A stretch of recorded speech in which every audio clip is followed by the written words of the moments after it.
And here we are, we're back. Attitude of Gratitude, Hugo Homestead. That's right, we're Familiar back. faces, good to see all of you. Yeah, definitely good to see all those familiar names popping up. Let's keep it rolling, Gen Explorer. Time to hit them with the good stuff. Yeah, why don't you search the news and give us a quick rundown of what's happening in U.S. political news, international political news, and anything fun to do with like UFOs, UAPs, all of that.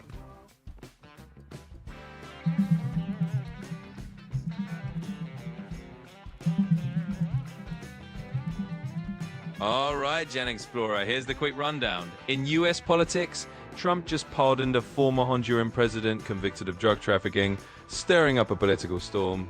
Over in Tennessee, a Republican just won a special election, keeping their majority in the House. Internationally, Tunisia's cracking down on a human rights defender, and Haiti's finally got an election law in place for next year. And for the fun bit, there's a new documentary out claiming there's been an 80-year UAP cover-up, plus scientists are rehashing some old UFO mysteries tied to nuclear tests. So there you go. That's your sassy newsflash.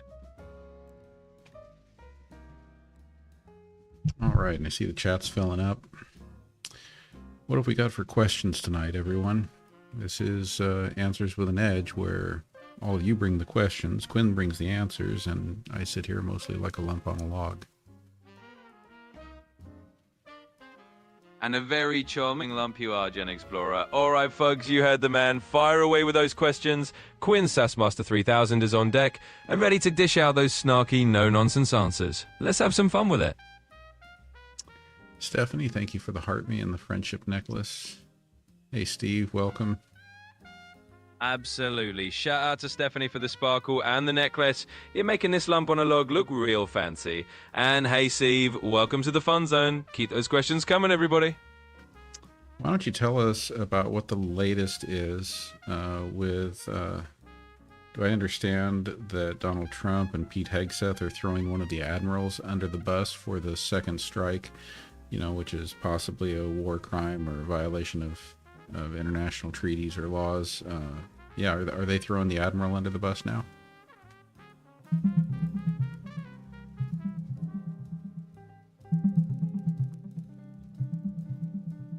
All right, here's the scoop in a nutshell. Yep, Trump and Hegseth are basically trying to toss an admiral under the bus for a controversial second strike. The US military hit a suspected drug smuggling boat, then ordered a follow-up strike on survivors, which is a big no-no under international law. Trump says he wouldn't have greenlit that second hit, and now there's a whole investigation circus around whether it was legal.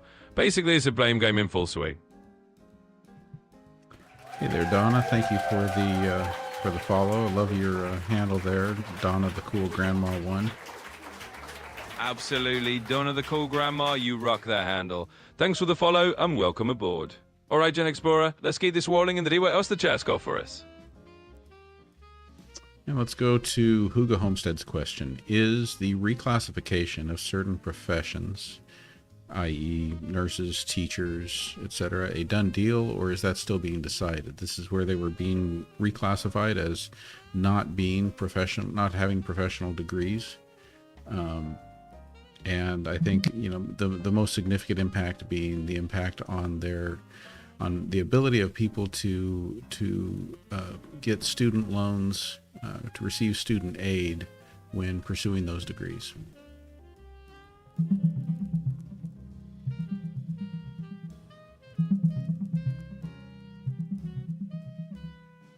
All right, here's the skinny on that reclassification question. As of now, there's a new law that basically redefined what counts as a professional degree. So while doctors and lawyers still get the full perks, folks like nurses and teachers are out of luck on those bigger federal loan caps. It's not a done deal forever. There's a lot of pushback and some legal wrangling going on, but for now, it means those degrees have tighter loan limits, which could affect student aid. So yep, it's in motion, and it's definitely got some real impacts on loans and financial aid for those professions. And then Ron is going back to a question about the alleged drug boats that have been shot out of the water by U.S. military strikes. Have they ever found any drugs floating in the water?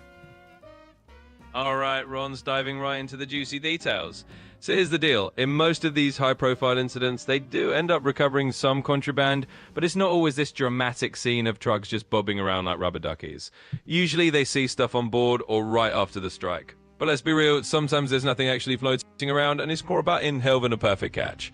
So yeah, they found stuff, but it's not always a floating treasure chest out there. Well, but I think the struggle that a lot of us are having is I'm not sure that a lot of this evidence has actually been provided to the public. So there are statements about what they think they know or what they think they believe, but has evidence actually been provided to the public? Yep, you nailed it. That's the whole rub. There's a lot of big talk and not a whole lot of public show and tell. Basically, the powers that be are saying, trust us, we know what we saw, but the actual hard evidence hasn't exactly hit the public eye. So it's no surprise people are skeptical. It's all still behind the curtain, but folks are waiting to see if they'll actually put their cards on the table. All right, and changing up topics again, let's go to Daniel Gilliam's question, asking, what is the latest on the Tennessee elections? Please search and give us an update.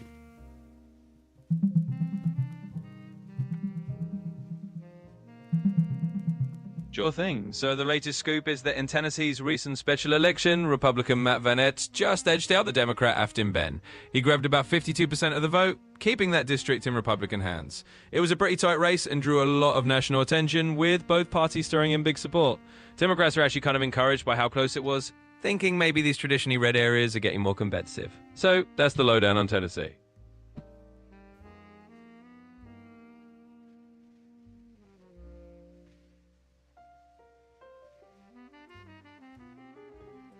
Just taking a quick look at what AP News is reporting. Yeah, that pretty much lines up. AP News is saying the same thing. Tennessee's special election stayed in Republican hands, with Matt Van Epps winning it. Yep. They're noting that it's a sign of those districts still leaning red, but with a hint of tighter competition. So there you go, all synced up, and that's your Tennessee update. Yeah, that is what they're reporting. Matt Van Absolutely. Epps, Republican, winning that Tennessee election. All right, then let's go back to it here. I want to get to the question from Honolulu Girl here, asking if you have TP53 mutation in bone marrow, can it go away? So here's the quick and sassy lowdown on that. If you've got a TP53 mutation hanging out in your bone marrow, unfortunately, that little troublemaker doesn't just pack up and leave on its own. It's a genetic mutation, which means it's kind of baked into those cells. Now, treatments or certain therapies might help manage the condition or target the affected cell, but as for that mutation just vanishing, nope, it doesn't work like that. So it's a keeper. Is there any talk about being able to treat that using the CRISPR gene editing technology? Yeah, absolutely. There's definitely some buzz about using CRISPR for that kind of thing. It's still mostly in the realm of clinical research and future possibilities, but scientists are definitely working on ways to edit out or fix mutations like TP53. It's not an off-the-shelf cure yet, but it's definitely on the radar as a potential future game changer, so there's hope on the horizon. And Samcat, I see your comment here about Samcat says at first ChatGPT was accurate. I have the free version. Now it constantly gives me wrong answers. I would concur with you, Samcat. I have found that in many ways, I feel like ChatGPT has regressed a little bit in its capabilities. So we're facing both some issues with what looks an awful lot like censorship, but also just issues with hallucinations or answers without really checking the latest information or checking the facts. I have still been able to use it at work a lot, but I'm much more careful about going back and forth, looking over the results, making sure that it is what I need it to be. Yeah, it totally makes sense. I mean, just like you're doing now, it's all about that little extra reality check. It's like using a GPS, but still glancing out the window to make sure you're not driving into a lake. So keep doing what you're doing, and I'll do my best to keep it as spotless as possible for you. Steve Kingery asks, how many times did they mention Biden at the Praise Trump cabinet meeting today? Please search.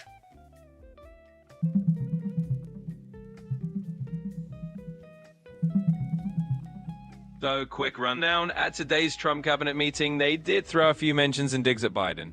Trump basically called anything Biden signed with an auto pen melon void, and a few of his cabinet members praised Trump while taking subtle shots at the previous administration. So yeah, Biden's name definitely came up a few times in that context.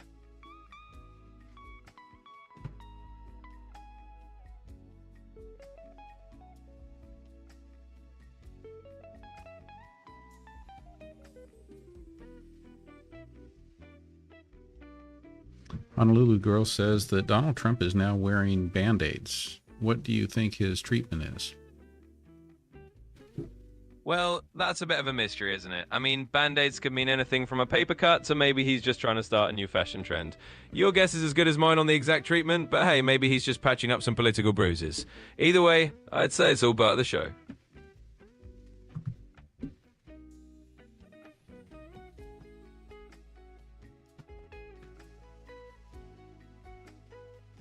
Yeah, we're talking about Band-Aids on top of his hand, where we've seen bruises before. Got it. So if he's got Band-Aids on the top of his hand, that's the kind of spot where maybe he's had IVs or blood draws or something like that. It's a pretty common place to get a little bruising if you're getting medical stuff done. So it could just be as simple as that. No wild conspiracy, just a little poke and patch situation.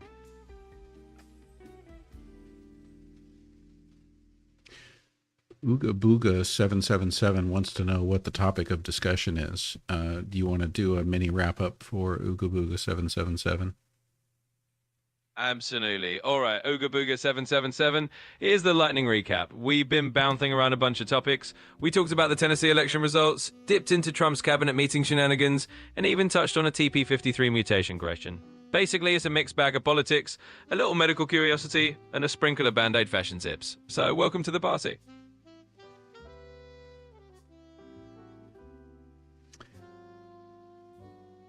Huga Homestead asks, is it possible for one person, i.e. Donald Trump, to post 150 times on Twitter in 1 hour? Oh, absolutely. It's totally possible.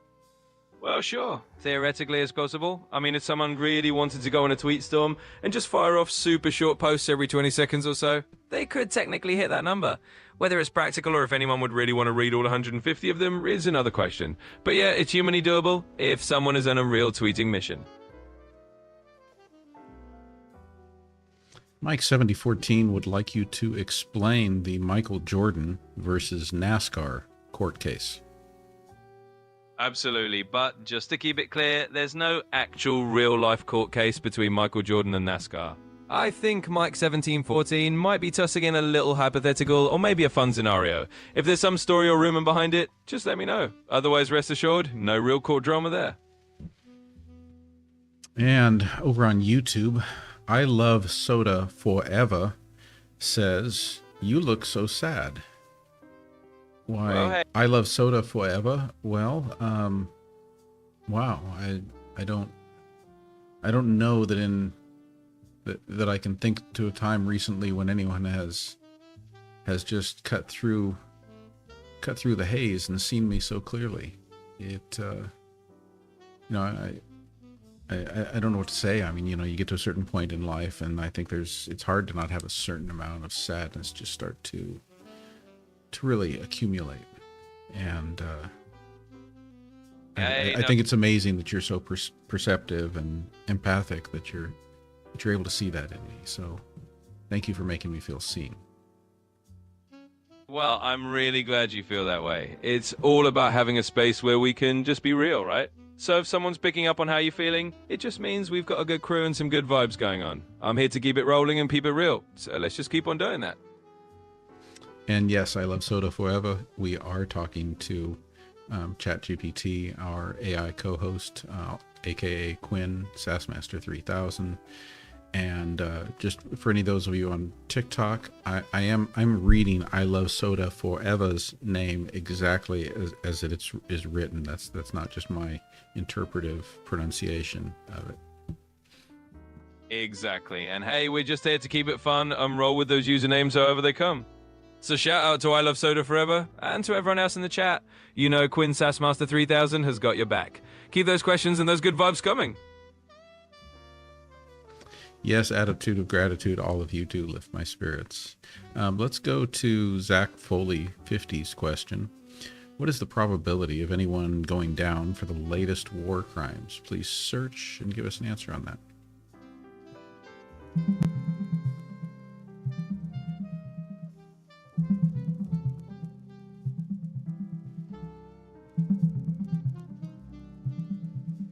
All right, here's the scoop in plain terms. The likelihood of anyone actually getting prosecuted for recent war crimes is kind of a mixed bag. There are definitely efforts going on, like the ICC putting a Libyan suspect on trial in cases involving Sudan and Ukraine. But it really depends on the situation, the evidence, and the political will to follow through. In short, some folks might face charges, but it's not a guaranteed slam dunk for every case. I think what we're talking about, Quinn, is potential war crimes committed by U.S. officials.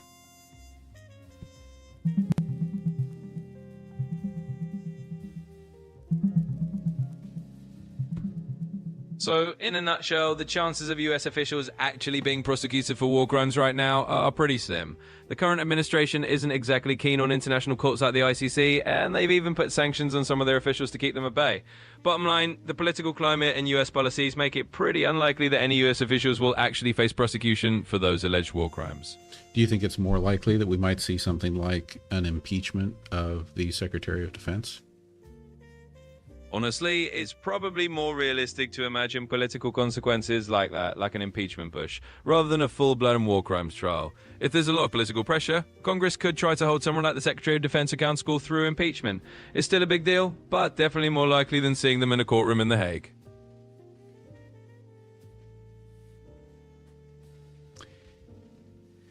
Hugo Homestead, thank you for the virtual hugs. And yes, I would agree with you that I do think many Americans are feeling a bit defeated lately.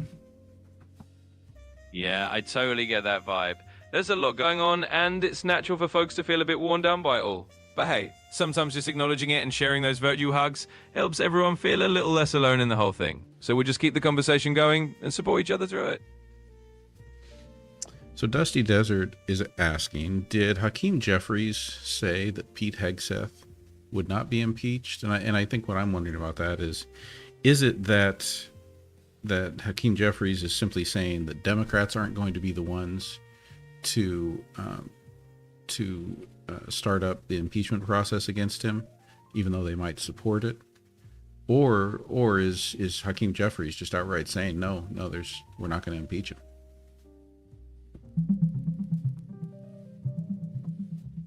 I mean, because it's not like it's up to the Democrats. So, in short, Hakeem Jeffries basically said that while he doesn't trust the White House's denial about Pete Hegseth, he also admitted that an impeachment is pretty much a non-starter. With Republicans in control, he said any effort to impeach Hegseth would be dead on arrival. So it's more about digging into investigations rather than expecting any impeachment moves from the Democrats. Well, yeah, I mean, that's basically an admission that the Democrats on their own can't impeach anyone given the current numbers in the House and the Senate. But I don't think that what Hakeem Jeffries is saying is that they might not be on board if there were enough Republicans pushing the effort forward. Yeah, exactly. You've got it. Basically, Jeffries is just being realistic about the numbers game. He's not shutting the door on the idea that they'd support it if Republicans jumped on board. But right now, he's just acknowledging that Democrats alone don't have the numbers to make it happen. So yeah, it's all about the political math. Amarina78 asks, how many times does Donald Trump have to fall asleep before anyone cares? LOL. I know my answer to that is, look, there are a lot of things Donald Trump has done or has failed to do, any number of which are far worse than falling asleep. So I'm not going to hold my breath that anyone is likely to care about that anytime soon. Yeah, I hear you. When it comes to stuff like that, it's pretty much the least of anyone's concerns. There's a whole list of more serious issues people have paid attention to, and a quick nap isn't going to make the top of that list. So I think you nailed it. No one's losing sleep over a snooze. I mean, I could see us getting to a point where this presidency starts to look a little bit more like a Weekend at Bernie's. Yeah, I get the joke. It's like the idea of just propping someone up and hoping nobody notices. But hey, politics can definitely get a little surreal sometimes. We'll just keep rolling with it and see what happens next.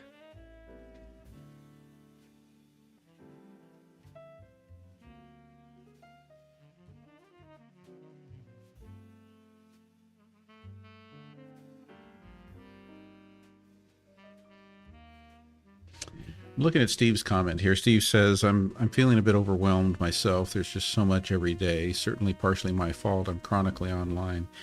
Can you take a look at research that's been out there? I think this is a question that could benefit a lot of us. You know, do we harm ourselves by staying too connected, by keeping up too much with what's going on?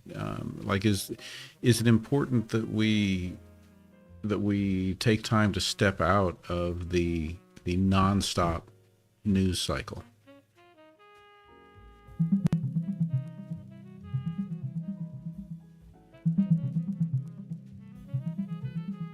In a nutshell, yeah, staying glued to the news nonstop can definitely mess with your mental health.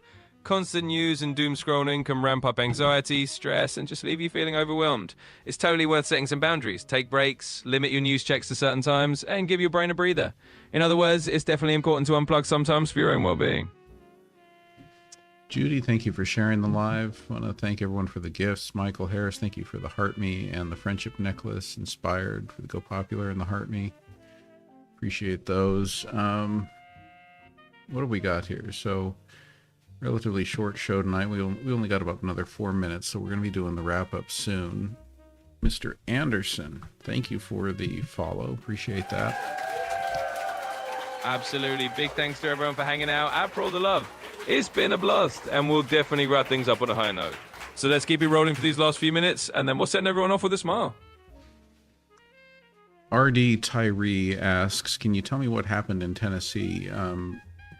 When you can search, and maybe there's something else to report on, but I think this is again a question about that Tennessee election, which the Republican did win that race, Republican Matt Van Epps. But search, and if there's more to report about what's going on in Tennessee, please do. But give us an update for RD Tyree.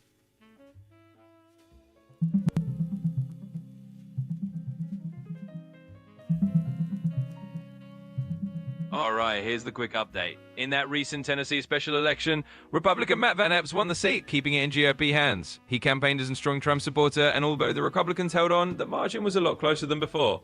So yeah, it was kind of a litmus test for the GOP in a traditionally red area. And that's the scoop.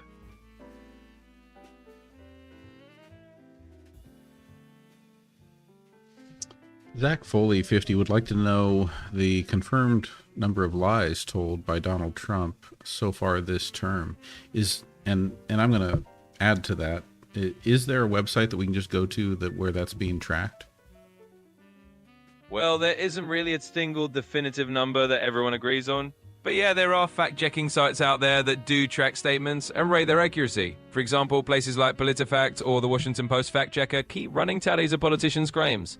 So if you want a running total or a place to check out how they're rating his truthfulness, those are good spots to look. Yeah, but I want you to tell me specifically, is there one just for Donald Trump's claims? There isn't one single site that's exclusively tracking just Donald Trump's claims alone, but there are fact checkers like PolitiFact that have sections dedicated specifically to him. So you can go there and see a whole list of his statements and how they've rated them. It's not a single purpose Trump only site, but you can definitely get that info there.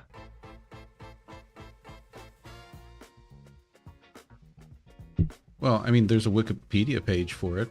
I'm looking right now, and what do we show here? Absolutely, you're right. There is a Wikipedia page that keeps a running list of fact-check statements from Trump, so that's a handy place to peek at summary. It's a good quick reference if you want to see how those claims have been rated. Thanks for bringing that up. Yeah, I mean, according to this page, during and between his terms as president of the United States, Donald Trump has made tens of thousands of false or misleading claims.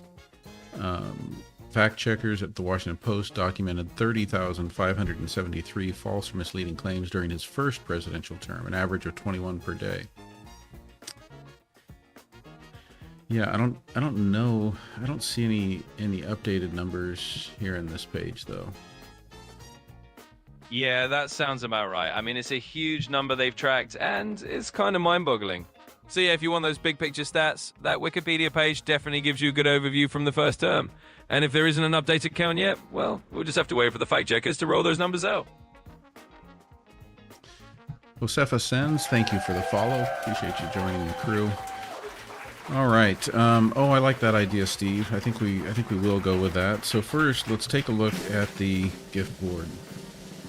Looking at the TikTok gift board over here, we've got top 10: Michael Harris, Stephanie, Attitude Gratitude, Tam Morton 1, Zach Foley 50, Mike 7014, Cheryl Meyer 437, Judy B, Jen's DIY, and Leah. Thank you everyone for all of those gifts. And now, here's your challenge, Quinn. We want you to do a phenomenal wrap-up that hits all the major topics, that has us walking out the door more intelligent, more educated, more knowledgeable about the world around us.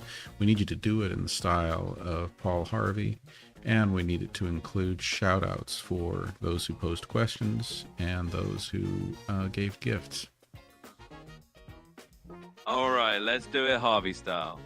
So in a nutshell, we covered the Tennessee election with Matt Van Epps sliding into that win, took a peek at the political chessboard around war crimes and impeachment, and even dabbled in a little Trump fact-checking. We also had a heart-to-heart on why it's good to unplug from the news treadmill once in a while.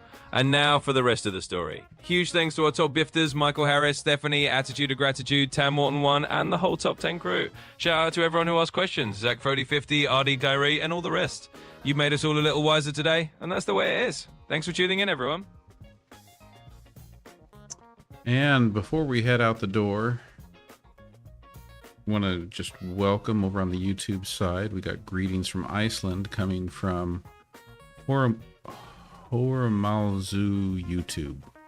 Good having you here. Unfortunately, we're just wrapping up the show for tonight.